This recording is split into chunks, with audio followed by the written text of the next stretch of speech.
Hey y'all, welcome to the ANOMALOUS Podcast, where we have conversations around the nuances of walking out a life with God as our guide.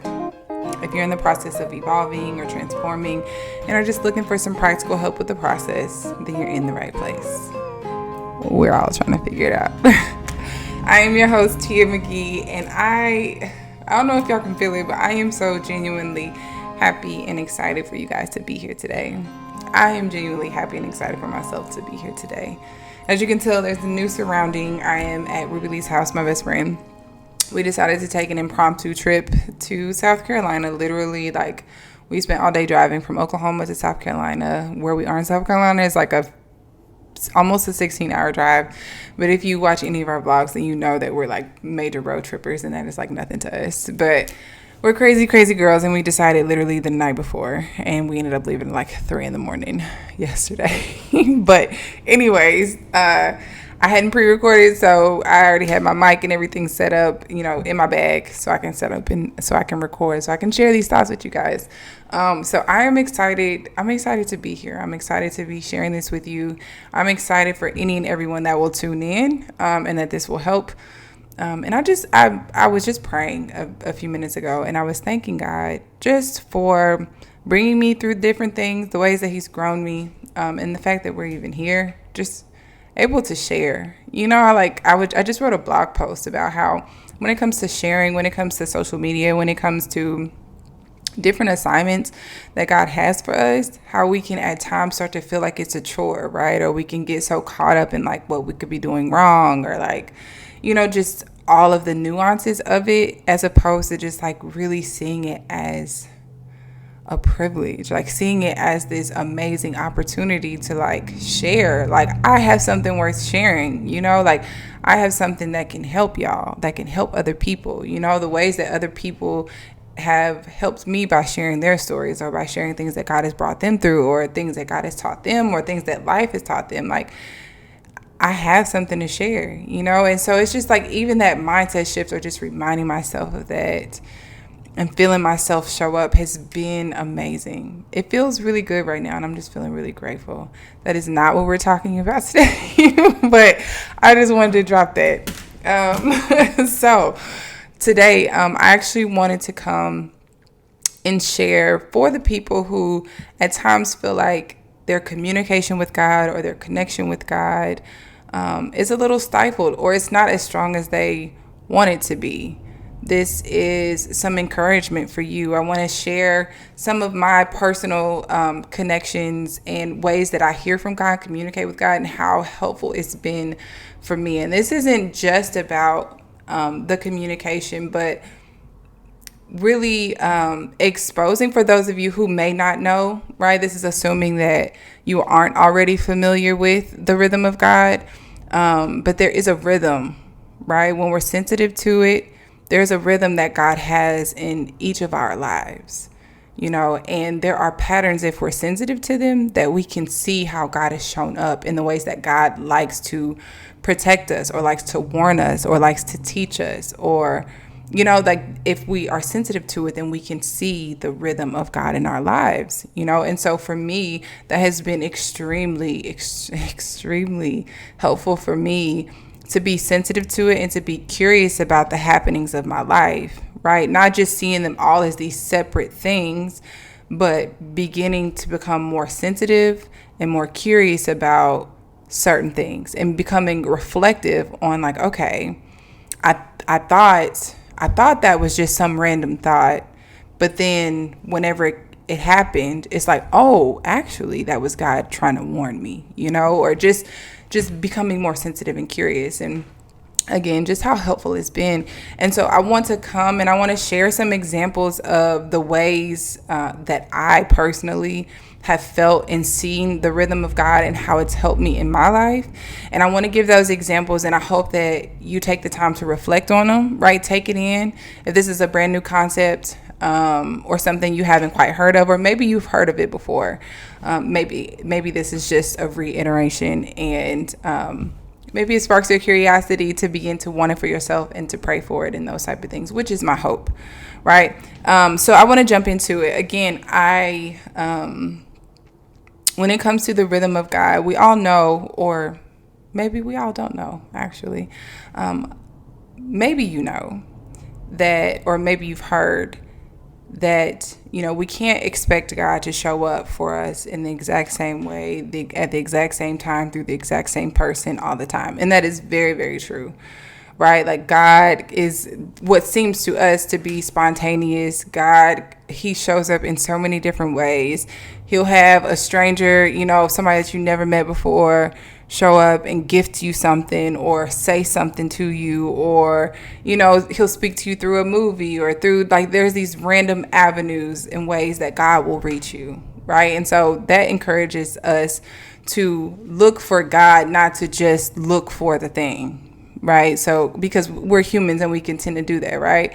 And so there are times when God may use a person to bless us or to help us or to support us, right? But we also we want to be careful not to lean on that person as if they are our source, right? Because God is the source and they're just a resource.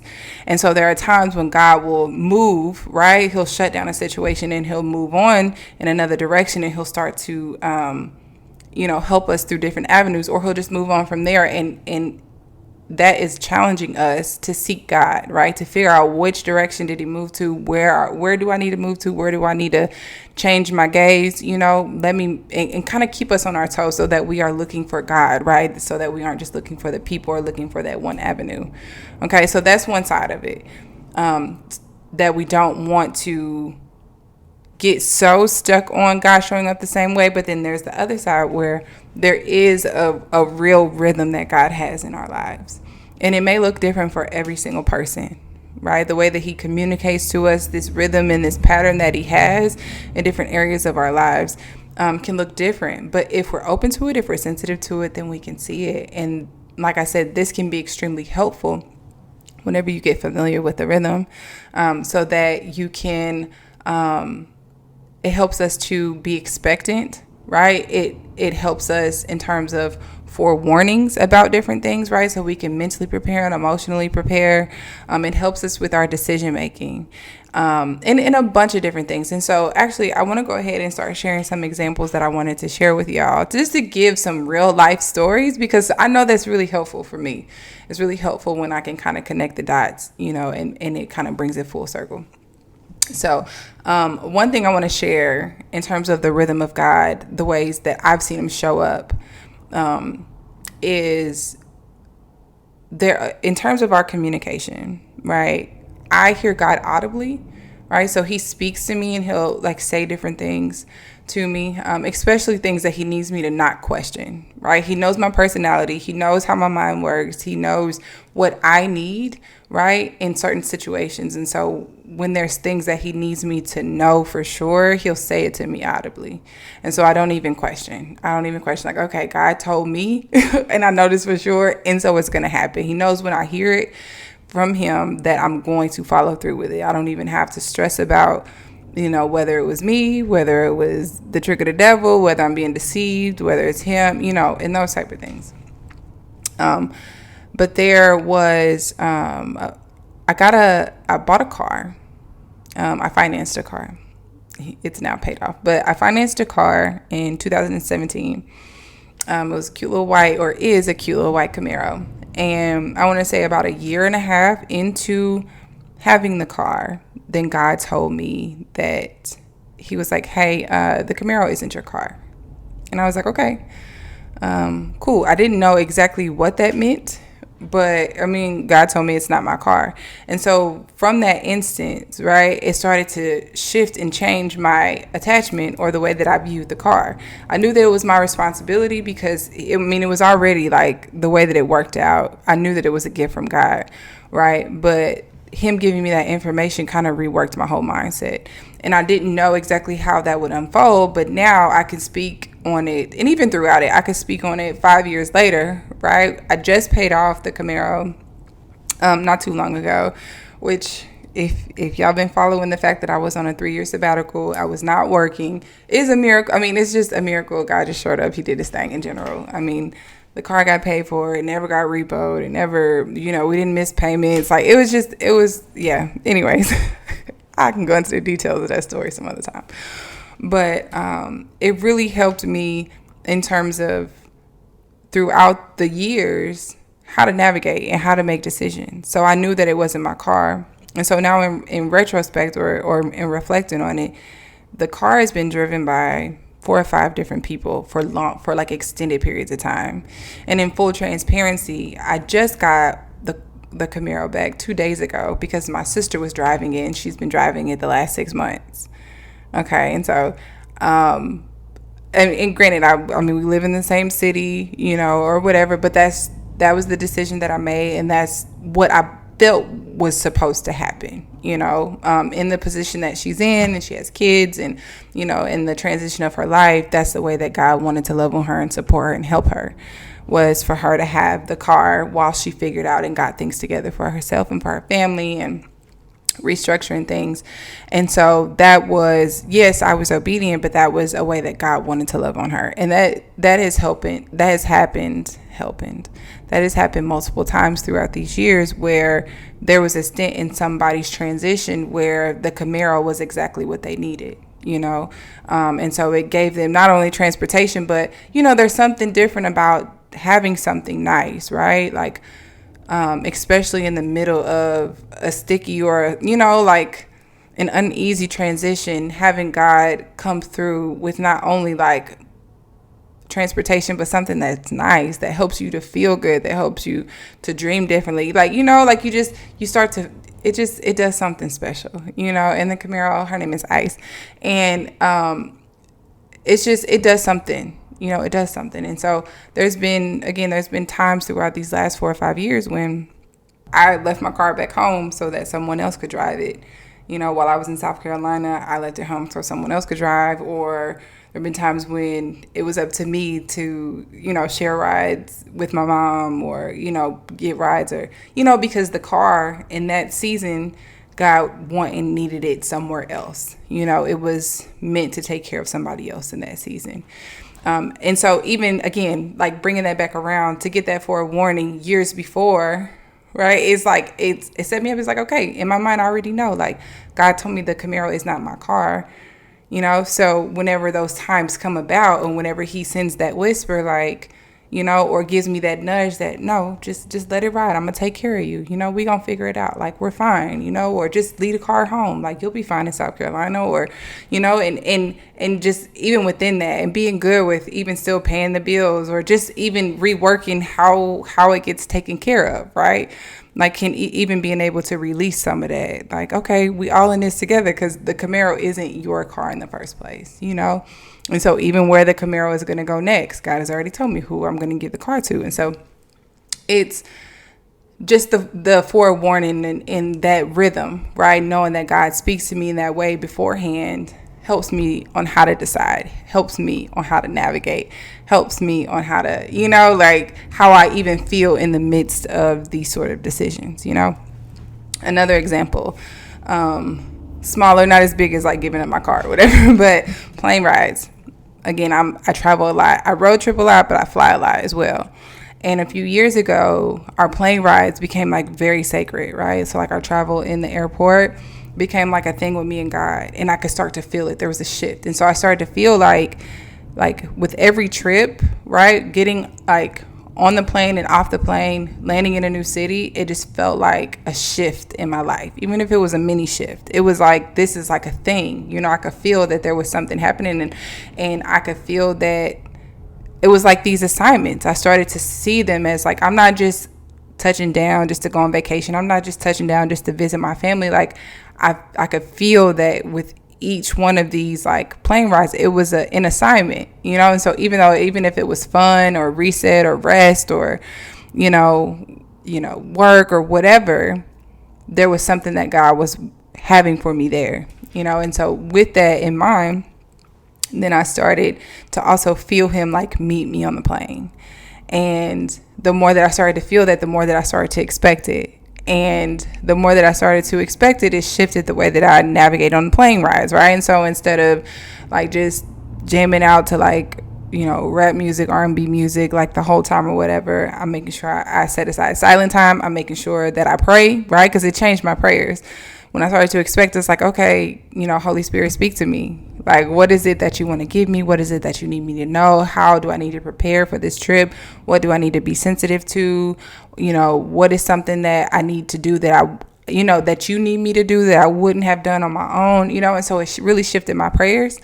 And I've seen time and time again, like, and I have so many notes in my phone of times, like from plane rides, where God has given me instructions, and it's instructions that he's given me, or encouragement that he's given me, that has taken me through not only like that trip, but through, that season, or the seasons that it was for, And so again, feeling and being sensitive to the rhythm of God, like, okay, plane rides aren't just plane rides anymore. I'm not just here just like, distracting myself with like any old music. I'm creating silent time. I'm praying, differently about it. I'm reading, there's a different way that I'm navigating through this, and there's a different way that I'm open when I'm traveling now.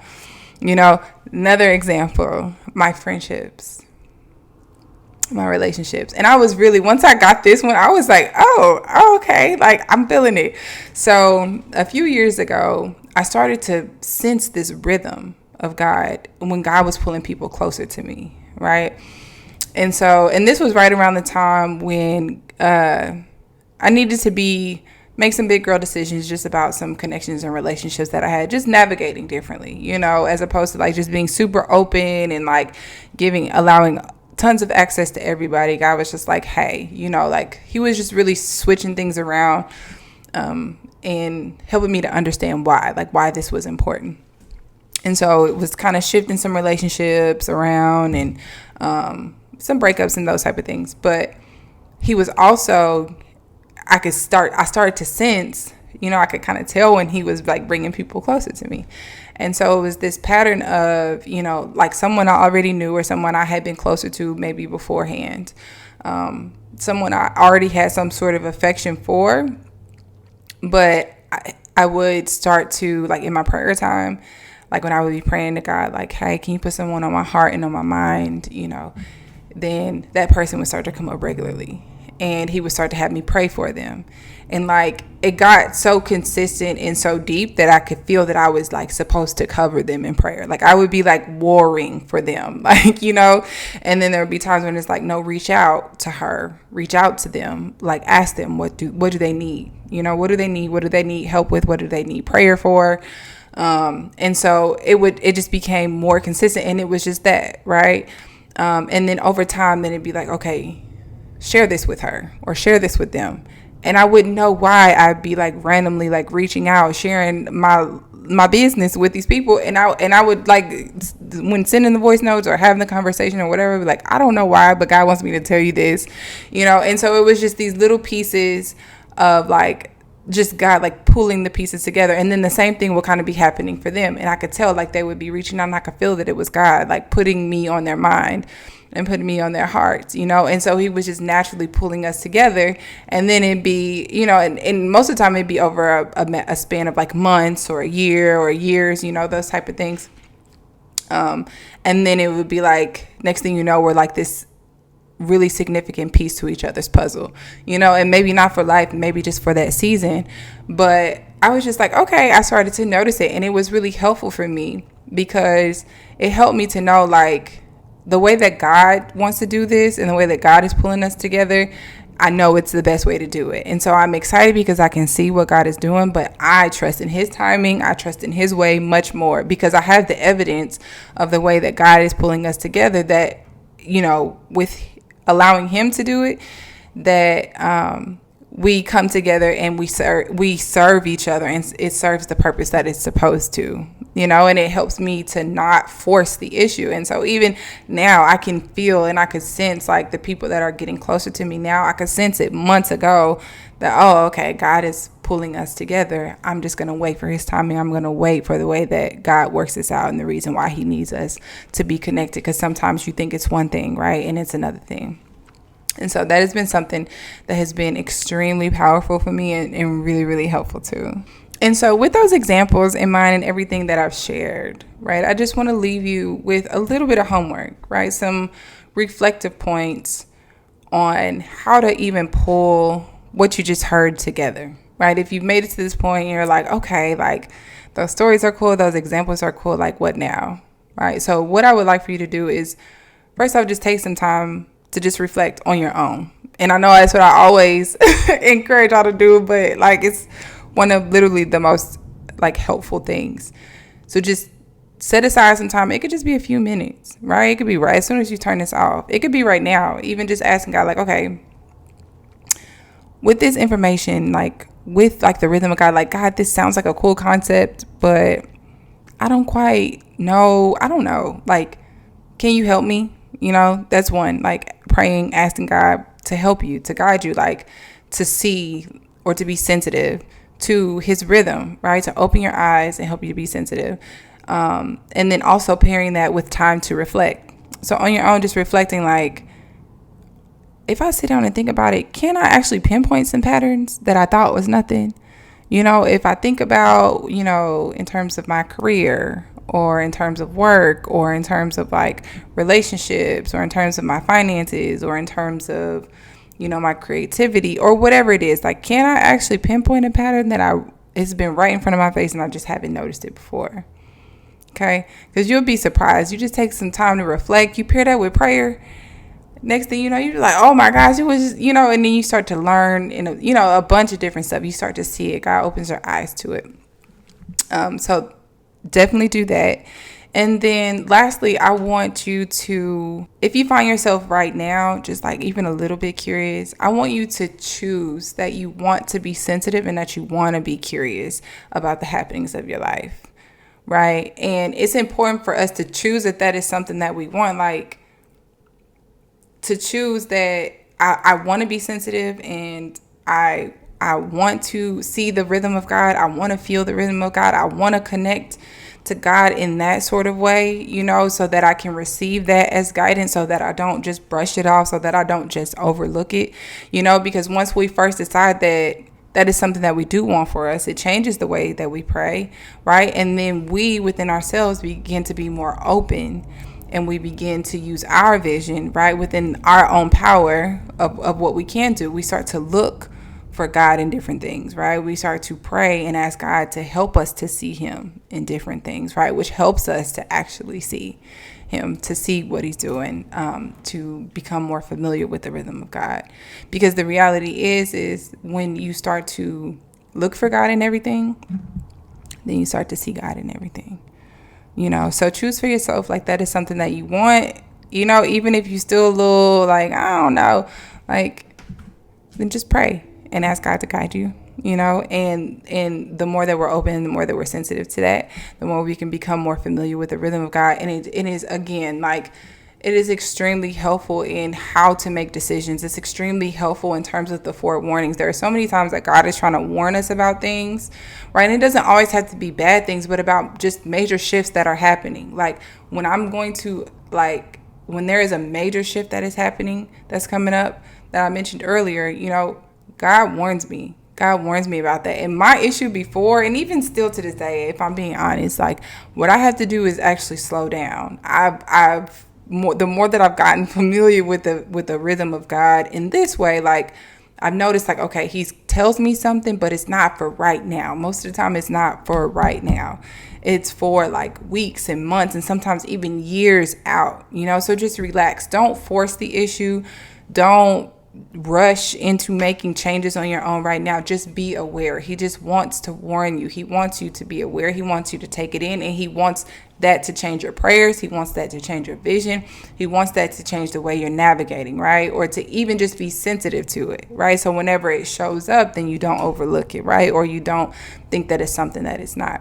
And so just even realizing, like, he tells me things now, but it's for seasons to come, you know? And so it's just, it's helpful in so many different ways, y'all.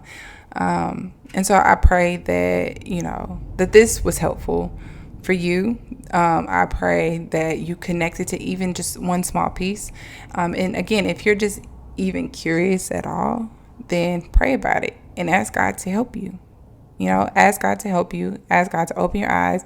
Ask God to help you to see the ways that he's been flowing in your life, right? Help you to see the patterns and how to use it in ways that'll be helpful for you. that in ways that'll be helpful for y'all's connection, that in ways that'll be helpful for being guided by him, you know? So yeah. Anyways, thank y'all so much for tuning in. And I, of course, I'm going to encourage you to make sure you like, to subscribe, and to leave me a comment, engage with me. You know, and I found like even when people do comment, it really sparks something in other people. And so even if they don't necessarily comment on the page, right, they'll message me something, you know. So just even our interactions or the thoughts that we have or the questions that we have, it's really helpful even for people that are like onlookers or maybe not as comfortable with commenting or, you know, those type of things. It's really helpful for us all, you know. So anyways, thank y'all. I love y'all, and I'll see you